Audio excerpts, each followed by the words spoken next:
शुरू करते हैं हम लोग टैक्स, इसको हिंदी में कहते हैं कर। बात नहीं, शुरू करते हैं, ध्यान दीजिएगा।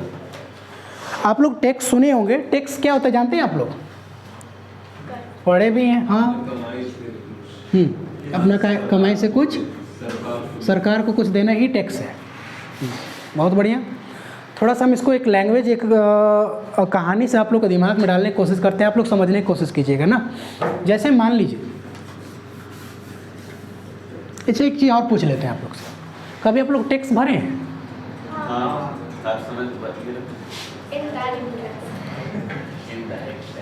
कभी टैक्स दिए हैं? हाँ, तो आप लोग क्या करते हैं, आज तक आप लोग लाखों रुपया दिए होंगे टैक्स के नाम से। जब से कोई बच्चा पैदा होता है ना, वही दिन से वो टैक्स भरना शुरू कर देता है।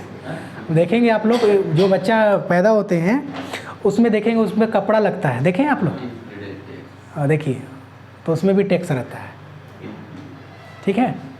और जब मर जाता है ना तो भी टैक्स दे के जाता है, समझ रहे हैं ना। इसी के लिए कहते हैं टैक्स पर जन्मे हो, टैक्स में ही ख़त्म हो जाओगे। चलिए, तो टैक्स को क्लियर करते हैं थोड़ा सा ज़्यादा अच्छा से। मान लीजिए एक फैमिली है जिसमें पेरेंट्स है ए और बी। ये मिस्टर है, ये मिसेस है। एकदम नॉर्मल समझा रहे, ध्यान दीजिएगा ना, नॉर्मल समझा रहे, ध्यान दीजिएगा।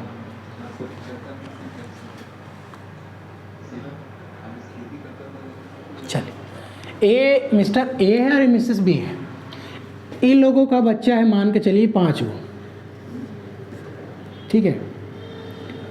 सी है, डी है और ई है, और इसका दादा दादी भी है, मान लीजिए ओ क्यू है। बात समझ रहे हैं ना। और मिस्टर ए ये विप्रो लिमिटेड में मैनेजर है। इनका सैलरी मिलता है 50,000 रुपये पर मंथ। बात समझ में आ रहा है सबको? ये रिटायर हो गए हैं ये दोनों जने, अब एजेड पर्सन है, दादा दादी है तो रिटायर ना होंगे। ये बड़ा बेटा है, मान लीजिए, ये अभी शुरू अभी ग्रेजुएशन फाइनल करके कोई जॉब पकड़ा है और 10,000 रुपये इसको पर मंथ के हिसाब से मिल रहा है। बात समझ में आ रहा है सबको? ये ग्रेजुएशन का सेमेस्टर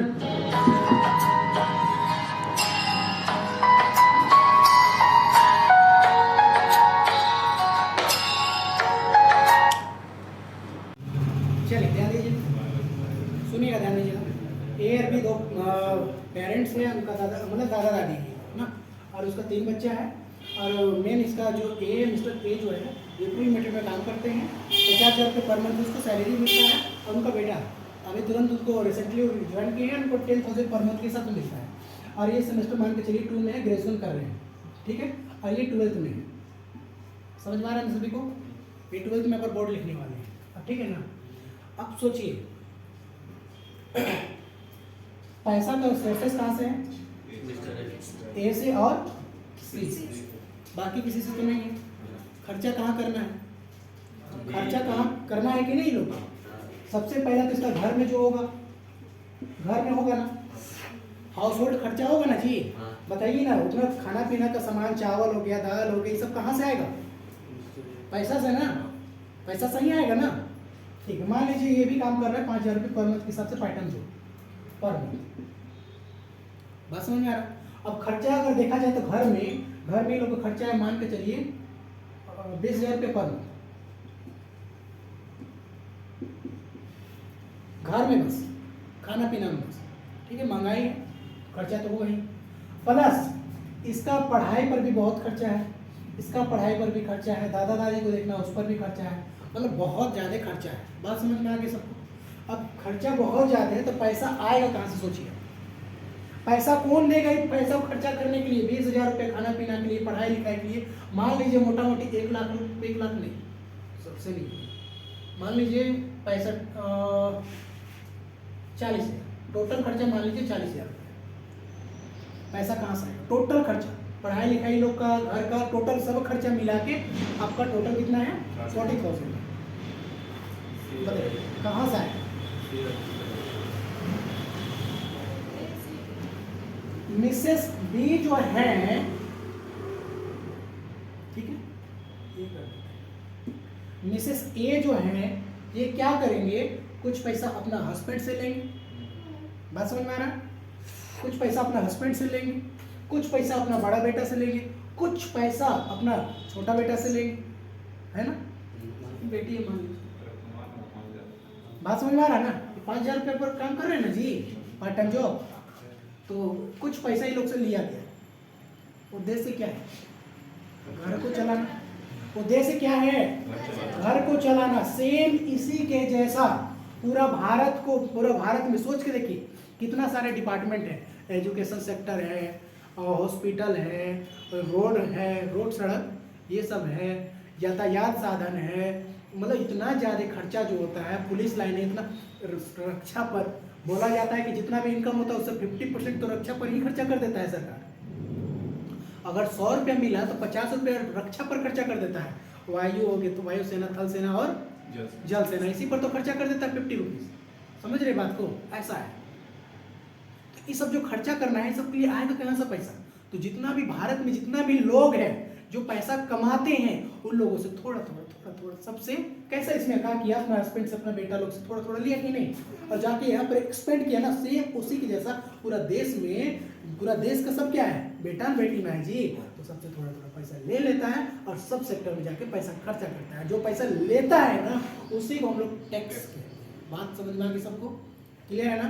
अब टैक्स दो तरह का होता है, मतलब पूरा देश को सर्व करने में जो भी खर्चा होते हैं, जो पैसा जितना भी मेंबर्स है तो सभी से थोड़ा थोड़ा पैसा लिया जाता है, वही पैसा को हम लोग टैक्स कहते हैं। टैक्स दो तरह से होता है, पहला डायरेक्ट टैक्स और दूसरा इनडायरेक्ट टैक्स। प्रत्यक्ष कर इसको बोलते हैं हिंदी में, और इसको अप्रत्यक्ष कर। बात समझ में आ रहा है ना? समझने की कोशिश कीजिएगा। इसको प्रत्यक्ष कर बोलते हैं, इसको अप्रत्यक्ष कर बोलते हैं। बात समझ में आ रहा है? अब इसको इनडायरेक्ट टैक्स भी नहीं कहते हैं, इसको जीएसटी कहते हैं, goods and services tax, which effect from 1 जुलाई 2017। बात समझ में आ गया ना? इफेक्ट में कब से आया ये? 1 जुलाई 2017 से ना। डेट देख लीजिए एक बार, डेट 1 जुलाई ही है या कुछ और, एक बार डेट देख लीजिए। आगे बढ़ते हैं, डायरेक्ट टैक्स। अब समझने की कोशिश करते हैं डायरेक्ट टैक्स और इनडायरेक्ट टैक्स होता क्या है। डायरेक्ट टैक्स क्या होता है? जो डायरेक्ट टैक्स हम लोग उसको कहते हैं जो डायरेक्ट हिट करे। हिट मतलब क्या? जैसे कि अगर मान के चलिए, हम आपको एक एग्जाम्पल तौर पर अगर समझाएं, तो अगर आपको हम खींच के जोर से देते हैं एक थाप, तो कैसा लगेगा? दर्द देगा कि देगा ना? तो इसको हम लोग डायरेक्ट टैक्स कहेंगे। और हम हाथ भी नहीं उठाएंगे और आपको दर्द देगा ना, तो उसको हम बोलेंगे, समझे, अंदरूनी मार। ऐसा मारेंगे ना, मारेंगे, हाथ उठाएंगे नहीं, लेकिन ऐसा लगेगा ना आपको, उसका लगन। आप लोग एक कहावत भी सुने होंगे, भगवान का लाठी पर आवाज नहीं होती है, तो वही है। समझिए, ये मार तो होता है और ऐसा मार होता है कि उसका कितना दिन तक भुगतना पड़ता है कि नहीं? अगर कोई गलत काम कीजिएगा तो उसका इफेक्ट आप पर पक्का पड़ेगा ही पड़ेगा, है कि नहीं? ये बात मानते हैं ना?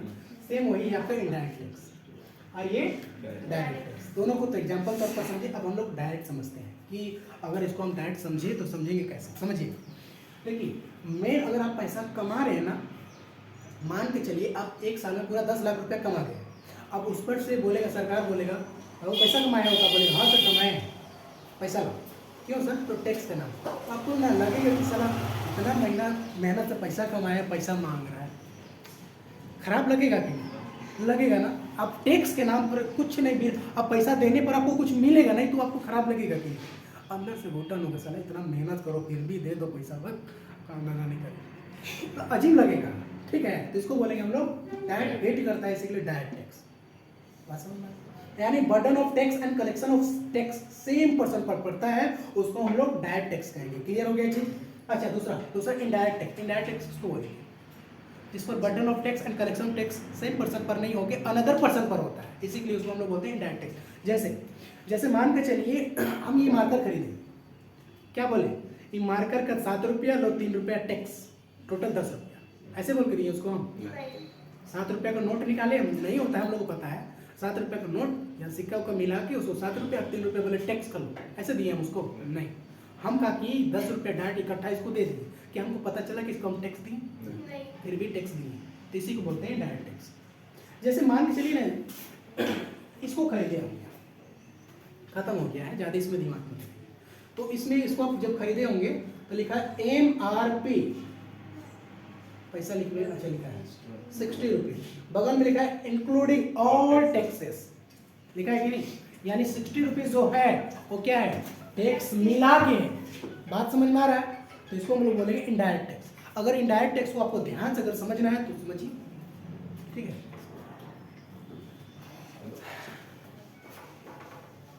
समझिएगा ध्यान से ना, बहुत अच्छा चीज बता रहे हैं। इनडायरेक्ट टैक्स के बारे में समझा रहे, ध्यान दीजिएगा।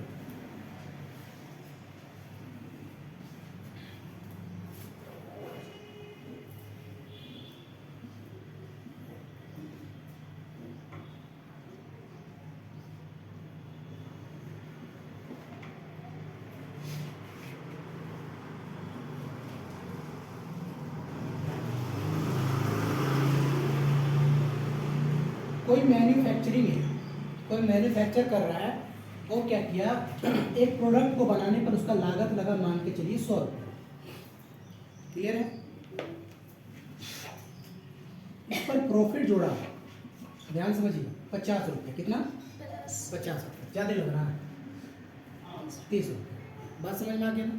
अच्छा, अगर ये प्रोडक्शन किया, ये फायदा हुआ, इसको इनकम सेल कर रहा है, तो इसको पक्का टैक्स के नाम पर कुछ ना कुछ देना पड़ेगा कि नहीं। मान के चलिए टैक्स पर कितना दिया, वो 20 रुपये, तो ये बेचेगा कितना में, सेलिंग प्राइस के लिए क्या होगा बताइए, हाँ 170, 50 में होगा जी, कैसे जोड़ते हैं, 20 और 30 50 में होता है, 150 रुपया ना सेलिंग प्राइस होगा, हाँ या ना। अच्छा ठीक है, मैन्युफैक्चरिंग जो बनाने वाला कंपनी था वो बना दिया, बेचेगा किसको, होलसेलर को, हाँ या ना, होलसेलर को बेचेगा। अच्छा, होलसेलर को बेचेगा तो इसकी ये कॉस्ट यानी परचेज प्राइस कितना हो जाएगा, 150, हाँ या ना। अच्छा, ये भी तो कुछ प्रॉफिट जोड़ेगा, हाँ या ना। मान लीजिए ये भी जोड़ता है 30 रुपया, क्लियर है, और टैक्स के नाम पर ये भी कितना ले लेता है, तो इसके लिए सेलिंग प्राइस कितना होने वाला है, बात समझ आ रहा है। आज आपको पता चल जाएगा कि गुड्स और प्रोडक्ट का दाम आपकी जगह आते आते इतना महंगा कैसे होता है। ये लोग ना असल में देखा जाए तो बहुत मिनिमम रह जाता है, बीच में फायदा किसको होता है, बीच वाला, जिसको हम लोग ब्रोकर भी कहते हैं, समझेंगे, डिस्ट्रीब्यूटर, होलसेलर, ये सब जो भी जानते हैं। अच्छा, होलसेलर हो गया, उसके बाद कौन आएंगे, रिटेलर, रिटेलर आएंगे, तो रिटेलर के लिए परचेज प्राइस कितना हो जाएगा, 200, हाँ या ना, ठीक है। क्या ये फायदा, ये जब ये बेचेगा कंज्यूमर को तो कुछ इसके लिए होना चाहिए फायदा, तो ये अपना प्रॉफिट जोड़ देता है, मान के चलिए 30 रुपये, ये बस ऐसे डमी अमाउंट ले रहे हैं आप लोग, इसके पीछे मत पड़िए, ठीक है। प्लस ये टैक्स के नाम पर ये भी वसूल लेता है 20 रुपये, तो टोटल इसके लिए सेलिंग प्राइस कितना हुआ, 250, हाँ या ना, ध्यान सुनिएगा, 250 हो गया। अच्छा, अल्टीमेट इसको कंज्यूम कौन करेगा, कंज्यूमर। अगर देखा जाए तो जो भी प्रोडक्ट बनता है उसको कंज्यूम कौन करता है, हम लोग। अगर हम लोग कंज्यूमर है तो हम लोग करते हैं। मान के चलिए पेंट बनाया कोई और, लाया मेरे जगह कोई और, लेकिन यूज़ तो हम कर रहे हैं ना, तो कंज्यूमर किसको बोलेंगे, जो वस्तु या सामान को यूज़ करता है उसको कंज्यूमर कहेंगे। तो कंज्यूमर को अल्टीमेट उसको पेमेंट कितना करना पड़ेगा, 250, समझ रहे हैं। देखा जाए तो टैक्स कौन बियर किया, कंज्यूमर ही ना। ये कहाँ किया, मैन्युफैक्चर कहाँ किया, टैक्स का पैसा वसूला कि नहीं, बगल वाला से कहाँ किया पैसा, 20 रुपये तो वसूला ना, और ये कहाँ किया, इसे वसूला ना, ये कहाँ किया, इसे वसूला ना। देखिए एक दूसरे से सब कनेक्टेड है, और सब क्या करता है, एक दूसरे से कलेक्ट कर ले रहा है, कर रहा है कि नहीं। क्या इसको इफेक्ट पड़ा टैक्स का, पैसा का भरने का, नहीं। ये कहाँ किया, वसूल लिया होलसेलर से, होलसेलर किससे वसूल कर लिया, रिटेलर से, रिटेलर किससे वसूल लिया, कंज्यूमर से। इसी को तो हम लोग इनडायरेक्ट टैक्स कहते हैं। बात समझ में, कोई दिक्कत है कि नहीं को, नहीं, सिंपल है, इसको जरूर नोट कीजिएगा आप लोग। आगे बढ़ते हैं, चलिए ध्यान दीजिएगा। आगे बोलता है इनकम डायरेक्ट टैक्स जो है, इसमें बोलते हैं बर्डन ऑफ टैक्स, मतलब टैक्स का भार जिस पर है, भार मतलब समझ रहे हैं, जिसको टैक्स बियर करना है, मतलब जिसका टैक्स का लायबिलिटी है, और उसका कलेक्शन कौन करेगा। मतलब मेरे पर टैक्स का लायबिलिटी आया ना, तो मेरे अलावा कोई उसको पेमेंट नहीं कर सकता। हाँ, मेरे बिहाफ में कर सकता है, जैसे हम बोले कि लीजिए मेरा ये आईडी है, आईटीआर नंबर है, ये सब कुछ सब जितना भी नंबर लगता है जो टैक्स भरने में, वो सामान आपको दे दिए हैं, और बोले लीजिए मेरे टैक्स का पैसे जाके जमा कर दी, तो ये कोई भी कर सकता है ना। लेकिन जिसका लायबिलिटी है वही करेगा, कोई अदर पर्सन नहीं कर सकता है। जैसे आप बोल रहे हैं सर आप बहुत टैक्स भरते हो, अगर आपका वाला ना हम भर देंगे ना, ऐसे भरने वाला नहीं है, जिसका है वही भरेगा। बात समझ में आ गया? इसको बोलेंगे हम लोग डायरेक्ट टैक्स। डायरेक्ट टैक्स का एग्जांपल है इनकम टैक्स, ध्यान में रखिएगा ना। डायरेक्ट टैक्स का एग्जांपल क्या है, और इसी को हम लोग को रीड करना है। बात समझ में आ रहा है? मतलब डायरेक्ट टैक्स का जो एग्जांपल है वो आपका इनकम टैक्स है, इसी को हम लोग को अच्छा से रीड करना है। क्लियर हो गया सबको? अच्छा, इनडायरेक्ट टैक्स। इनडायरेक्ट टैक्स क्या है? इनडायरेक्ट टैक्स जिसका बर्डन ऑफ टैक्स, मतलब जिस पर भार आया क्या चीज का, टैक्स का। अच्छा, कलेक्शन ऑफ टैक्स मतलब जिस पर उससे कलेक्शन किया जाए वो क्या होगा, डिफरेंट पर्सन। अभी लंबा चौड़ा एक ग्राफ बना के आप लोग समझे थे ना। लास्ट में अल्टीमेट कौन पेमेंट किया, कंज्यूमर।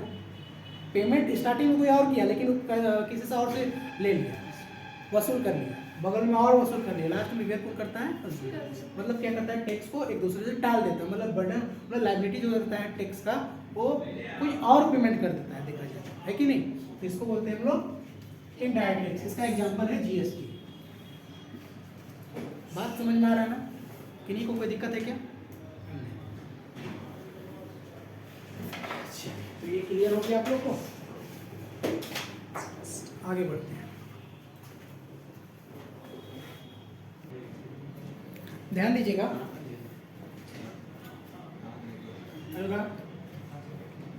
आपसे कोई आपका नाम पूछ के रखा है? जब मान के चलिए कोई बच्चा जन्म लेता है तो उससे पूछा जाता है कि बाबू तुम्हारा क्या नाम रखे, ऐसा पूछते हैं कोई नहीं। लेकिन इनकम टैक्स से पूछा गया है और साफ साफ ये बताता है, सेक्शन 1 बताता है इनकम टैक्स एक्ट 1961। मेरा नाम क्या है, इनकम टैक्स एक्ट 1961। बात समझ में आ गया ना? साफ साफ बोलता है, सेक्शन 1 बोलता है कि मेरा नाम है income tax act 1961 with effect from 1 अप्रैल 1962। समझ में आ रहा है ना? इफेक्ट में कब आया, 1 अप्रैल, with effect from 1 April 1962।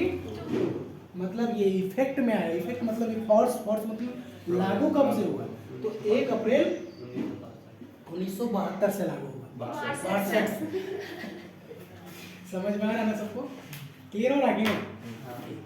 Section 2 किसका है, डिफिनेशन का। आप लोग पढ़े भी होंगे तो जानते हैं कि सेक्शन 2 किसका है, डिफिनेशन का है ना। डिफिनेशन मतलब क्या, परिभाषा। परिभाषा समझते हैं?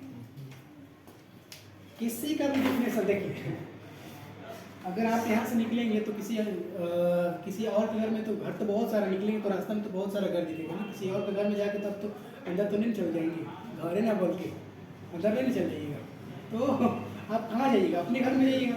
सेम उसी जैसा अगर आप किसी का भी डिफिनेशन अगर ढूंढना है तो आपको जाना पड़ेगा सेक्शन 2 में।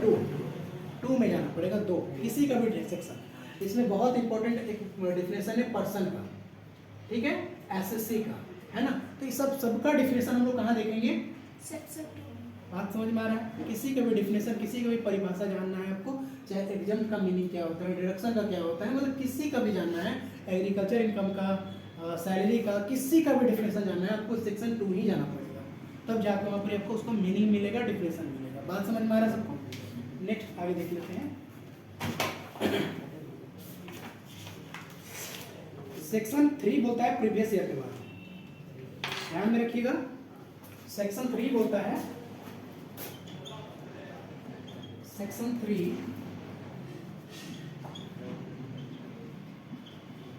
प्रीवियस ईयर के बारे में। प्रीवियस ईयर किसको बोलते हैं, पता है आप लोग को? किसको बोलते हैं?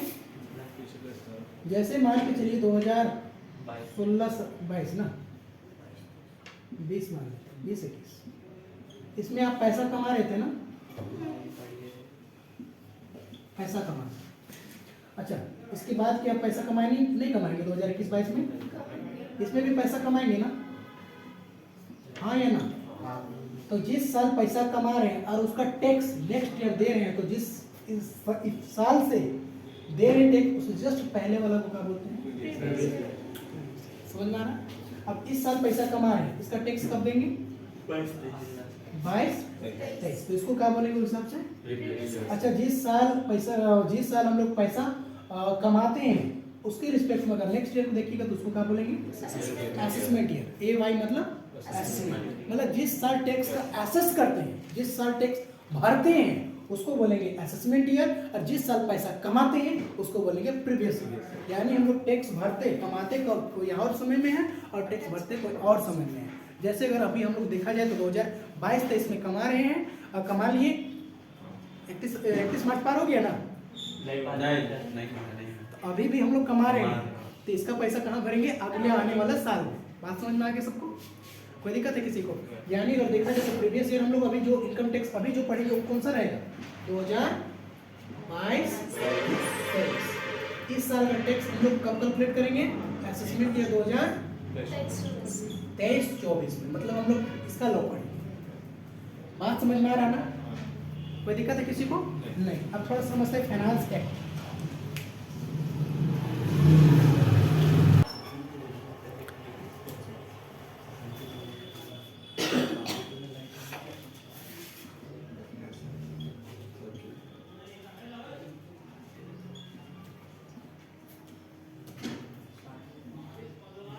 सुनिएगा ध्यान से ना। इनकम टैक्स एक्ट 1961 और एक होता है फाइनेंस एक्ट। फाइनेंस एक्ट होता है हर साल परिवर्तन होता है। इसका मतलब ये नहीं है कि आपका इनकम टैक्स ही चेंज हो गया। अगर क्या हुआ? स्लैब रेट चेंज हुआ ना? स्लैब चेंज हुआ कि नहीं? स्लैब मतलब था ना सिस्टम पहले 2,50,000 से 5 लाख तक आपको टैक्स भरना है, जीरो नहीं, 0 से 2.5 लाख तक भरना था, जीरो। उसके बाद 5 लाख से 2.5 लाख से 5 लाख तक भरना है 5%, 10%, जो भी था, देख लीजिएगा। बात समझ में आ रहा सबको? तो ये स्लैब था, ये पहले था, अब चेंज हो गया ना? चेंज हुआ है ना? तो ये किसके थ्रू होता है? तो ये होता है फाइनेंस एक्ट के थ्रू। और ये जो चेंजिंग हो रहा है इसका मतलब ये नहीं है कि वो इनकम टैक्स एक्ट 1961 चेंज हो रहा है। बना एक्ट एक बार, देखिए कानून जो बनता है वो एक बार बनता है, उसमें परिवर्तन जो होता है बार बार होता है, और वो परिवर्तन को ही हम लोग बोलेंगे फाइनेंस एक्ट। और इसका इम्प्लीमेंट नेक्स्ट ईयर से स्टार्ट हो जाता है, मतलब इसका इफेक्ट जो होता है नेक्स्ट ईयर से पड़ना शुरू हो जाता है। बात समझ में आ रही है? अभी हम लोग को जो आया है स्लैब, इसमें 2 ऑप्शन दिया है। अब ओल्ड स्लैब से भी चल सकते हैं, न्यू स्लैब से भी चल सकते हैं। बहुत लोग जो मान के चलिए, बहुत सारे ऐसे लोग होते हैं, सब इंसान को देखा जाए तो सबको पसंद नहीं करता है कि नहीं? तो बहुत लोग जो है जो पसंद करते हैं वो लोग बोलेंगे कि नहीं हम लोग न्यू स्लैब से चलेंगे। अब बहुत लोग जो है बोलेंगे नहीं हम ओल्ड स्लैब से चलेंगे, जो पसंद ना पसंद करो। अब जो दिमाग वाला होता है ना, वो दोनों को कंक्लूजन निकाल लेगा, और वो दोनों को निकालने के बाद देखेगा कि इसमें फायदा है उसको लेके चलेगा। ये दिमाग वाला होता है। बात समझ में आ गई ना? दोनों में जो फायदा होगा वही ना जाएगा, दिमाग वाला। तो ये है, तो हम लोग ना तो ये वाला है ना तो वो वाला, हम लोग यहाँ से सोच के काम करके करने वाले हैं। क्लियर है ना? ठीक है। अगर इसमें कोई भी चेंजिंग हुआ है तो इसका इफेक्ट लेकिन कब पड़ेगा? नेक्स्ट ईयर से पड़ेगा। तो उसी को बोलते हैं फाइनेंस एक्ट। बात समझ में आ रहा है? कोई दिक्कत है किसी को? इसमें सर्कुलर पास होगा, नोटिफिकेशन आएगा, उसके बाद इफेक्ट में पड़ेगा। क्लियर हो गया ना? तो ये भी क्लियर हो गया फाइनेंस एक्ट भी।